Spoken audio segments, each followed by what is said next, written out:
하나님이 귀한 찬양을 기쁘게 받으신 줄 믿습니다. 행복한 사람, 행복한 교회, 안동 서부교회에 나오신 우리 모든 성도님들을 환영합니다. 여러분 혹시 지난주 설교 제목 기억나십니까?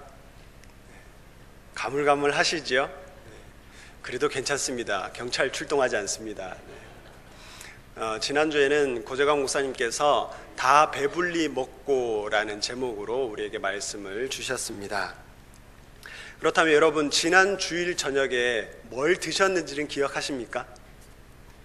그것도 가물가물하시죠? 그럴 수 있습니다. 근데 감사한 것은 지난 주일 저녁에 우리가 무엇을 먹었는지 기억하지 못해도 그 저녁을 먹었기 때문에 오늘 저와 여러분들이 이 자리에 살아있을 수 있다는 것이죠. 마찬가지로 우리가 그 제목도 가물가물한 그 말씀을 들었기 때문에 한 주를 살아내고 오늘 또 이렇게 예배의 자리에 있는 줄 믿습니다. 원하기는 오늘도 하나님께서 우리에게 생명의 말씀의 식탁을 베풀어 주셨는데 이 시간을 통하여서 그 영생의 말씀을 먹고 또 한 주간을 달려갈 수 있는 힘을 얻으시는 귀한 자리가 되시기를 주님의 이름으로 축복합니다. 오늘 우리가 함께 보고 있는 이 말씀은 공교롭게도 지난주 말씀의 배경이 되었던 오병이어 사건, 그 이후의 이야기가 기록되어져 있습니다. 떡 5개와 물고기 2마리로 5,000명이 넘는 사람들이 배부르게 먹고 남음이 있었던 그런 은혜의 사건이었습니다. 그 오병이어 사건의 현장의 분위기가 기쁨이 있고 또 은혜가 충만한 자리였다라면 오늘 우리가 보고 있는 이 본문 말씀의 상황은 그와 정반대의 상황인 것 같습니다. 그런 현장의 분위기를 그대로 전달해 주는 것이 60절 말씀이에요. 제자 중 여럿이 듣고 말하되 이 말씀은 어렵도다 누가 들을 수 있느냐 한데. 예수님께서 무슨 말씀을 하셨는지는 모르지만 그 말씀을 들은 제자들이 그 말씀이 이해하기가 어렵다는 거예요. 예수님께서 제자들이 수군거리는 것을 아셨습니다. 그래서 예수님께서 제자들에게 이렇게 물어보십니다. 61절 말씀입니다. 이 말이 너희에게 걸림이 되느냐? 예수님께서 말씀하신 이 걸림이라는 말은 헬라어 원어로 스캔달론이라는 말을 씁니다. 스캔달론. 귀에 좀 익숙한 단어지요. 우리가 잘 알고 있는 스캔들이라고 하는 말이 이 단어에서부터 유래가 되었습니다. 연예인들이나 또는 정치인들의 어떤 추문을 이야기하는 스캔들, 이 스캔들이 예수님께서 이야기하신 스캔달론으로부터 유래가 되었다는 것이죠. 요즘 우리나라 최대의 스캔들이 무엇입니까? 아무래도 국정농단 이야기를 빼놓지 못할 것 같습니다. 그 국정농단의 사태 때문에 우리나라는 좋은 나라다라고 했던 우리의 생각이 걸려 넘어지게 되었죠. 또 올바른 국정의 걸림돌이 되어버렸습니다. 그래서 이 스캔달론이라는 말은 걸려 넘어지게 하다 또는 걸림돌이라는 뜻을 가지고 있습니다. 예수님께서 하신 말씀이 무엇이었는지 이제 우리가 함께 보게 되겠지만 예수님의 그 말씀이 얼마나 충격적인 스캔들이었던지 예수님을 따르던 제자 중에서 많은 사람들이 예수님을 떠나갔다라고 성경이 기록하고 있습니다. 예수님에 대한 믿음을 걸려 넘어지게 만들었다는 것이죠. 그리고 예수님께서 제자들에게 하신 두 번째 질문, 너희도 나를 떠나가려느냐? 너희도 가려느냐? 저는 예수님의 이 물음을 오늘 말씀의 제목으로 정해봤습니다. 왜냐하면 오늘 저와 여러분들도 예수님께서 너희도 가려느냐라는 그 물음 앞에 저와 여러분들도 대답해야 할 의무가 있기 때문입니다. 원하기는 오늘 주님께서 우리에게 주신 말씀이 우리의 신앙의 걸림돌이 아니라 더더욱 믿음으로 살아갈 수 있는 디딤돌이 되어지기를 주님의 이름으로 축원합니다. 자, 그렇다면 예수님을 따르던 많은 제자들을 떠나가게 만들었던 그 어려운 말씀, 그 어려운 말씀은 무엇이었을까요? 그 말씀을 알기 위해서는 우선 오병이어 사건 이후의 모습을 우리가 한번 볼 필요가 있습니다. 요한복음 6장 14절에서 59절까지는 오병이어 사건 이후의 모습을 기술하고 있습니다. 그 중에서 먼저 6장 14절에서 15절까지 말씀을 우리 한번 찾아서 한 목소리로 읽어보도록 하겠습니다. 6장 14절에서 15절까지 말씀입니다. 시작. 그 사람들이 예수께서 행하신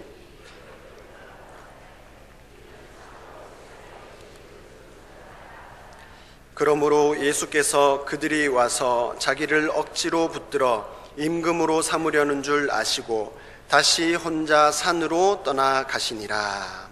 아멘. 아무것도 없던 광야에서 성서학자들이 이야기하기로는 2만 명 이상, 3만 명 이상의 사람들이 있었다라고 이야기하는데, 아무것도 없는 광야에서 그 많은 사람들이 배부르게 먹고도 남음이 있는 표적을 경험했습니다. 만약 여러분들께서 그 자리 가운데 함께 하셨다라면, 그 현장에 있었던 한 사람 가운데 여러분이 있었다라면 여러분들은 어떤 생각을 하셨을까요? 나는 아무것도 준비하지 않았는데 떡 5개와 물고기 2마리로 배부르게 먹고 남는 것이 있었다? 만약에 그렇다면 이 사람만 있으면, 이 예수라는 사람만 있으면 내가 먹고 사는 문제는 걱정이 없겠다, 이런 생각 해보지 않았을까요? 그런 생각이 당연히 들었을 것 같습니다. 국정농단 사태로 조기 대선이 확실해지고 있다라는 이야기가 있습니다. 대선이 다가오면 대선 후보들이 빼놓지 않고 말하는 것이 무엇입니까? 민생경제죠. 민생경제. 내가 대통령이 되면 일자리를 몇십만 개 창출해내겠다, 내가 어떤 사업을 만들어내겠다라고 이야기합니다. 이 말이 무슨 말입니까? 가장 원초적으로 표현하면 내가 대통령이 되면 최소한 몇 명은 먹여 살릴 수 있다라는 말입니다. 그래서 대선 후보들의 그 이야기를 들은 우리 유권자들은 그 말을 듣고 누가 나를 먹여 살릴 것인가, 그것을 판단해서 자기의 귀한 한 표를 이렇게 던져주게 되는 것이죠. 오병이어 사건 이후의 분위기가 바로 그랬다는 겁니다. 예수님, 저 사람만 있으면 내가 먹고 살 문제가 해결되겠다, 그런 기대감을 가진 사람들이 예수님을 임금으로 삼으려고 했다가 그렇게 말씀하고 있습니다. 하지만 예수님께서는 그 상황을 피해서 산으로 가셨다라고 성경이 기록합니다. 왜냐하면 예수님께서 의도하신 것은 세상의 임금이 되는 것이 아니었기 때문입니다. 그래서 갈릴리 호수 건너편 가버나움으로 가시죠. 그런데 사람들의 그 예수님에 대한 기대감이 얼마나 대단했던지 예수님을 찾아 나섰고 결국 찾아내게 되었습니다. 예수님께서는 예수님의 말씀을 통해서 우리에게 이 예수님을 찾아온 사람들의 목적, 이 예수님을 찾아왔던 사람들의 이유가 무엇인지를 이야기해 주고 있습니다. 말씀을 한번 보겠습니다. 26절 말씀입니다. 예수님께서 이렇게 말씀하시는 거예요. 예수께서 대답하여 이르시되 내가 진실로 진실로 너희에게 이르노니 너희가 나를 찾는 것은 표적을 본 까닭이 아니요 떡을 먹고 배부른 까닭이로다. 무슨 말씀입니까? 사람들이 갈릴리 호수 건너편 가버나움까지 예수님을 찾아오는 수고를 마다하지 않고 예수님을 찾아온 이유는 그들이 예수님 안에서 풍성한 생명을 발견했기 때문이 아니라 그들이 떡을 먹고 배불렀기 때문이다 라고 예수님이 말씀하시는 거예요. 다시 말해서 예수님을 완전한 구원자로 인정한 것이 아니고 그저 자기들의 배를 부르게 해줄 수 있는 신비한 능력을 가진 사람 정도로 생각했다라는 겁니다. 이것은 예수님께서 원하시는 바가 아니었죠. 예수님에 대한 오해가 아주 심각한 상황입니다. 그래서 예수님께서는 깨닫지 못하는 그들에게 불쌍히 여기는 마음으로 그들을 가르치시는 거예요. 27절 말씀, 썩을 양식을 위하여 일하지 말고 영생하도록 있는 양식을 위하여 하라. 33절 말씀, 하나님의 떡은 하늘에서 내려 세상에 생명을 주는 것이니라. 35절 말씀, 예수께서 이르시되 나는 생명의 떡이니 내게 오는 자는 결코 줄이지 아니할 터이요 나를 믿는 자는 영원히 목마르지 아니하리라. 예수님께서 지금 사람들에게 하시는 말씀처럼 사람들은 영생하도록 있는 양식, 하늘로부터 하나님께서 내려주시는 생명의 떡을 기대했습니다. 그래서 그 떡을 우리에게 주십시오라고 간청합니다. 영원히 배고프지 않는 떡을 기대했고 또 하나님께서 그 떡을 내려주신다라는 예수님의 말씀에 모든 사람들이 흥분하며 기대감에 부풀어 있었습니다. 예수님께서 말씀하신 생명의 떡은 인류의 구원을 위해서 이 땅에 오셔서 십자가를 지시고 우리에게 참된 구원을 주시는 예수님 스스로를 지칭하신 말씀이셨습니다. 그런데 예수님께서 생명의 떡에 대한 이야기를 하시자 사람들은 그 말을 받아들일 수가 없었던 겁니다. 예수님께서 바로 그 떡이라는 사실, 예수님 스스로가 그 생명의 떡이라는 사실, 그 사실이 제자들이 어렵도다, 이 말씀이 어렵도다, 누가 이 말을 들을 수 있겠는가 라고 했던 그 어려운 말씀의 실체였습니다. 그리고 66절 말씀을 보면 바로 그때부터 예수님을 따르던 사람들 중 많은 사람들이 다시는 예수님과 함께하지 않았다라고 성경이 기록합니다. 오병이어 사건의 기적을 보고 예수님의 말씀이라면 다 수용했고 다 동의했고 모든 사람들이 흥분하고 기대했지만 예수님께서 생명의 떡이라는 사실, 그 사실은 받아들이기가 어려웠던 겁니다. 신앙생활을 하다 보면 저와 여러분들도 이러한 경험들을 종종 하게 됩니다. 또는 지금도 그런 경험을 하고 계시는 분이 있으실 수도 있겠습니다. 그래서 저는 오늘 우리에게 주어진 이 말씀이 우리의 신앙생활의 걸림돌이 아니라 디딤돌이 되기 위해서 말씀을 묵상하며 두 가지 제언을 드리고자 합니다. 그 첫 번째는 우리에게 믿음 공부가 필요하다는 겁니다. 오늘 본문 말씀 66절 말씀을 우리 다시 한번 보도록 하겠습니다. 66절 말씀입니다. 시작. 그때부터 그의 제자 중에서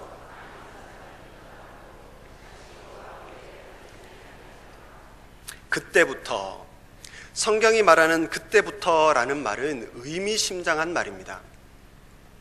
오병이어의 놀라운 표적으로부터 시작해서 그때까지는 많은 사람들이 예수님을 찾기에 혈안이 되어 있었습니다. 예수님의 말씀에 동의했습니다. 예수님을 따라다녔습니다. 그런데 그때부터 사람들은 예수님을 떠나가기 시작했습니다. 그리고 다시는 함께하지 않았다, 성경이 이야기하고 있습니다. 그때가 언제입니까? 예수님께서 내가 생명의 떡이다 라고 말씀하신 바로 그때, 그리고 더 분명히 말한다면 나의 생각과 예수님의 생각이 다르다는 것을 알게 된 그때로부터 사람들이 예수님을 떠나갔다라는 겁니다. 아무것도 없는 고독한 공간인 광야에서 먹고도 남음이 있었던 놀라운 기적도 좋았고 하나님께서 생명의 떡을 내려주신다는 사실도 좋았습니다. 그런데 예수님께서 바로 하늘에서 내려온 떡이라는 사실, 그 말에는 동의할 수가 없었던 겁니다. 그래서 그 말씀을 하시기 전까지는 예수님을 따라다닐 수 있었지만 그때부터 예수님 따라다니는 것을 포기한 것입니다.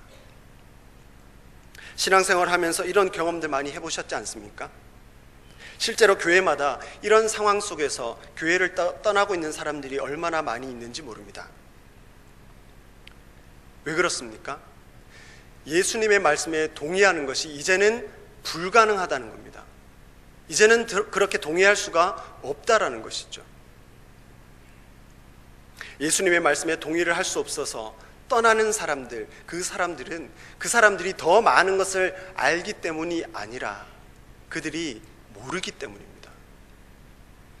하나님께서는 이사야 선지자를 통해서 우리에게 이렇게 말씀하십니다. 내 길은 너희의 길보다 높으며 내 생각은 너희의 생각보다 높다. 하나님의 생각이 우리보다 높다는 겁니다. 그렇기 때문에 우리는 하나님으로부터 배우는 것이죠. 앞서서 믿음 공부가 필요하다라고 말씀드렸습니다. 제가 전에 7번 읽기 공부법이라는 그 책을 읽은 적이 있는데요. 그 책의 저자가 공부에 대해서 정의를 하는데 그 정의가 참 명쾌하다라는 생각이 들었습니다. 그 저자가 말하기를 공부란 오늘 불가능했던 일을 내일은 가능하게 만들어주는 힘이다. 이렇게 이야기했어요. 국영수와 같이 시험만 준비하는 것이 공부가 아니라 모든 상황 속에서 오늘은 불가능했지만 내일은 가능하게 만들어주는 것이 공부라는 거예요. 우리가 배워야 하고 알아야 할 것 많이 있겠지만, 우리가 해야 할 공부가 많이 있겠지만, 정말 우리가 배워야 할, 우리가 해야 할 공부가 무엇이겠습니까? 믿음 공부입니다. 믿음 공부. 창세기 5장 21절에서 24절에는 에녹이라는 사람이 등장합니다. 그리고 성경은 이 에녹을 일컬어서 에녹은 하나님과 동행했다라고 이야기합니다. 하나님과 동행하는 삶, 얼마나 멋질까요? 얼마나 우리가 바라는 바일까요? 그런데 정말 에녹이 하나님과 동행하는 삶이 날마다 행복한 삶이었을까요? 저는 이 에녹의 말씀을 생각해 보면서 에녹의 삶이 참 피곤했을 수도 있겠다라는 생각을 한번 해봤습니다. 여기 예를 들어서 여기 며느리 분들도 많이 계실 텐데 시집살이 하시는 거, 시부모님과 동행하시는 삶 행복하십니까? 네, 크게 웃으시는 분도 계시네요. 네. 넉넉하지 않죠. 또 회사 다니시는 분들, 예를 들어서 어디 서울에 출장을 가게 되었는데 사장님과 단둘이 차를 타고 출장 동행하는 길 행복하신가요? 불편하죠. 왜 그럴까요? 내가 아니라 시부모님, 또 내가 아니라 상사에게 맞춰야 되니까, 내 뜻이 아니라 내가 하고 싶은 대로가 아니라 그분이 원하시는 대로 해야 되니까 불편한 것이죠. 그렇게 생각한다면 에녹이 하나님과 동행하는 삶이 날마다 꽃노래 부르는 길이었겠습니까? 자기가 하고 싶은 것을 하나님의 뜻 앞에 포기할 줄도 알아야 됐고, 자기가 간절히 바라고 기대했던 것이 하나님의 뜻 앞에서 무너지는 경험도 했을 겁니다. 그렇게 에녹은 믿음 공부를 한 것이죠. 하나님과 동행함을 통해서 믿음 공부한 겁니다. 오늘은 내가 믿음으로 살아가는데 실패했지만 계속해서 공부함을 통해서 내일은 그 믿음으로 살아가는데 성공하게 되는, 가능하게 되는 그런 믿음 공부를 하게 되었다라는 겁니다. 공부에는 끝이 없다라는 말도 있습니다. 오늘을 믿음으로 사는 것에 실패했다라면 더 공부하십시오. 공부 잘하는 학생들 뭐라고 이야기합니까? 서울대 수석으로 입학한 학생들 소감 물어보면 공통적으로 하는 이야기가 있습니다. 저는 교과서 중심으로 공부했습니다. 저는 학교 중심으로 공부했습니다. 라고 이야기하죠. 믿음 공부도 마찬가지입니다. 교과서 중심, 우리의 교과서 무엇입니까? 말씀 중심으로 공부하는 거예요. 또 학교 중심, 우리의 학교 어디입니까? 교회잖아요. 교회 중심으로 공부하는 겁니다. 그렇게 믿음 공부를 열심히 해서 날마다 어떠한 상황 가운데도 예수님을 떠나지 않고 그 자리에서 머물며 예수님과 함께 동행할 수 있는 저와 여러분들이 되시기를 소원합니다. 믿음의 여정에서 걸려 넘어지지 않기 위해 우리가 기억해야 할 두 번째는 신앙은 이해하는 것이 아니라 믿는 것이다 라는 겁니다. 한번 따라해 볼까요? 신앙은 이해하는 것이 아니라 믿는 것이다. 60절 말씀을 다시 한번 보겠습니다. 이렇게 이야기합니다. 제자 중 여럿이 듣고 말하되 이 말씀은 어렵도다. 누가 들을 수 있는가? 예수님의 말씀이 이해하기가 어렵다라는 거예요. 예수님을 따르고 있는, 지금 예수님과 함께 있는 이 무리 가운데, 예수님을 따르고 있는 사람들 가운데에는 예수님이 요셉이라고 하는 목수의 아들인 것과 갈릴리 나사렛 출신이라는 것을 알고 있는 사람들이 있습니다. 그런데 예수님께서 자기가 하늘에서부터 내려왔다라고 이야기하니까 이성적으로 받아들이기가 쉽지 않습니다. 내가 당신의 부모를 아는데 어떻게 이 사람이 하늘에서부터 내려왔다고 이야기하는가? 게다가 어떻게 사람이 떡이 될 수 있고 어떻게 사람이 사람의 살과 피를 먹을 수가 있겠습니까?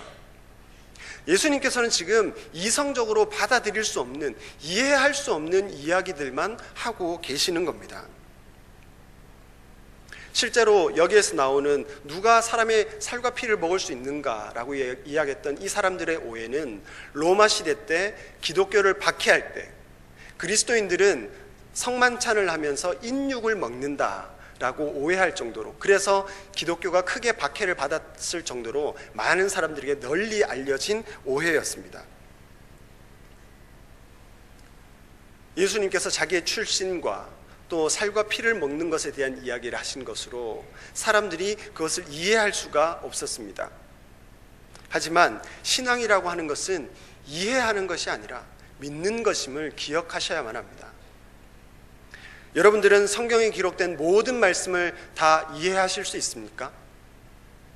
성경은 심지어 원본도 없습니다. 우리가 보고 있는 건 사본이에요.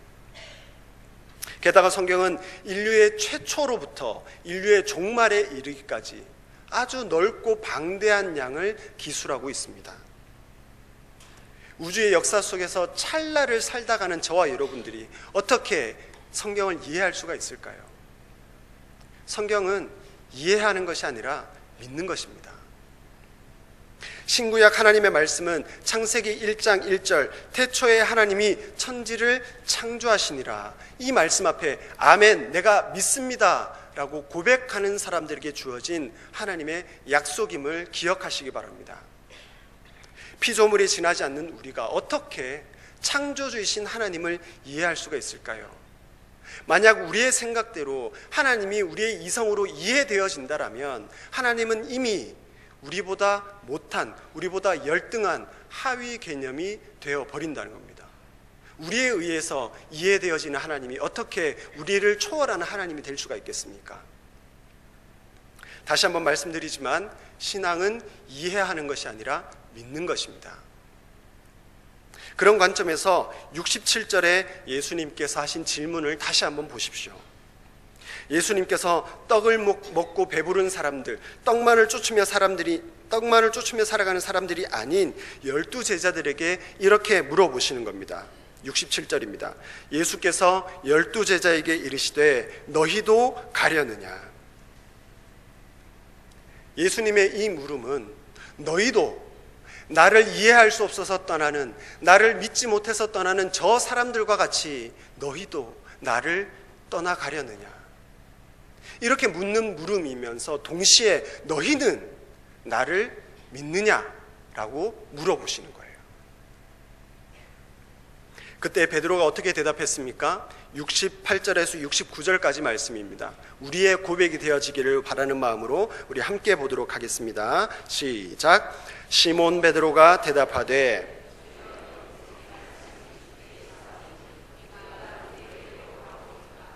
우리가 주는 하나님의 거룩하신 자이신 줄 믿고 알았사옵나이다. 아멘. 베드로의 고백을, 베드로의 마지막 고백을 한번 보십시오. 우리가 주는 하나님의 거룩하신 자이신 줄 믿고 알았사옵나이다. 베드로는 예수님을 하나님의 거룩하신 자, 즉 구원자로서 믿고 인정한 겁니다. 그런데 베드로의 고백을 자세히 보세요. 알고 믿은 것이 아니라 믿고 알았다라고 이야기합니다. 알고 믿은 것이 아니고 믿으니까 알게 되었다라는 것이죠. 베드로도 사람입니다. 베드로도 때로는 실수할 때가 있었고 실패할 때가 있었고 또 예수님의 말씀을 이해하지 못할 때도 있었습니다. 하지만 베드로는 예수님을 믿었다는 거예요. 그가 예수님을 믿었을 때 예수님께서 말씀하신 떡이 육신을 배부르게 하는 떡이 아니라 영생의 말씀인 것을 알게 된 겁니다. 다시 한번 말씀드리지만 신앙은 이해하는 것이 아니라 믿는 것입니다. 저는 지난주 주보를 보면서 참 은혜가 되더라고요. 저희 주보에는 그 주의 설교 제목과 또 그 밑에 보면 다음 주라고 해서 다음 주 설교 제목이 미리 기재가 되어져 있습니다. 지난주 설교 제목이 뭐였죠? 다 배불리 먹고. 그리고 그 밑에 다음 주 설교해서 오늘 설교 제목이 있었습니다. 너희도 가려느냐. 이 설교 제목을 연속해서 다 배불리 먹고 너희도 가려느냐, 다 배불리 먹고 너희도 가려느냐, 이 말씀을 되뇌이는데 참 가슴이 울컥하더라고요. 예수님의 말씀을 듣고 오병이어의 기적을 함께 했지만 예수님을 떠나가는 사람들을 보며 예수님께서 안타까운 마음으로 하시는 말씀처럼 느껴졌습니다. 오병이어 사건을 경험하고 예수님 곁에서 배를 부르게 할 떡만을 찾던 사람들은 예수님 안에 생명의 떡을 발견하지 못하고 떠나갔습니다. 그렇게 다 가버렸습니다. 안타깝지만 오늘날 교회 가운데도 이런 모습들이 얼마나 많이 있습니까? 예수님을 믿으며 인생 역전을 소망하고 또 축복받는 것만을 바라며 배를 부르게 할 떡만을 찾고 배불리 먹다가 예수님을 떠나가는 사람들. 이제 예배를 마치고 저 문을 통해서 세상으로 나가는 저와 여러분들이 날마다 믿음으로 사는 것에 성공하는 것은 아닐 겁니다. 때로는 실패할 때도 있고 이해되어지지 않는 것들도 있고 어떤 때는 그것이 마치 불가능한 일처럼 여겨지기도 할 겁니다. 하지만 이해가 아닌 믿음으로 공부해서 내일은 믿음으로 살아가는 것이 가능할 수 있기를 소망합니다. 그래서 우리를 향해 너희도 가려느냐 예수님께서 물으실 때에 우리가 주는 하나님의 거룩하신 자이신 줄 믿고 알았사옵나이다 라고 고백하며 영생의 떡으로 배부른 삶을 살아가는 저와 여러분들이 되시기를 주님의 이름으로 축원합니다. 기도하겠습니다. 오늘도 우리에게 영생의 말씀을 주신 하나님 감사를 드립니다. 이 땅에 생명의 떡으로 내려오신 예수 그리스도를 믿으며 살아가기를 원합니다. 나의 필요와 배고픔을 해결하기 위한 수단으로서의 예수님이 아니라 매일 나의 구원을 온전케 하시는 목적이 되시는 예수 그리스도를 믿게 하옵소서. 이 세상에 살면서 믿음으로 사는 것이 쉽지 않으나 날마다 믿음 공부를 하는 마음으로 배우고 깨닫게 하시고 이해되지 않아도 믿음으로 따라가는 길 위에 하나님의 도우심과 역사하심이 항상 함께하여 주옵소서. 예수님의 이름으로 기도드립니다.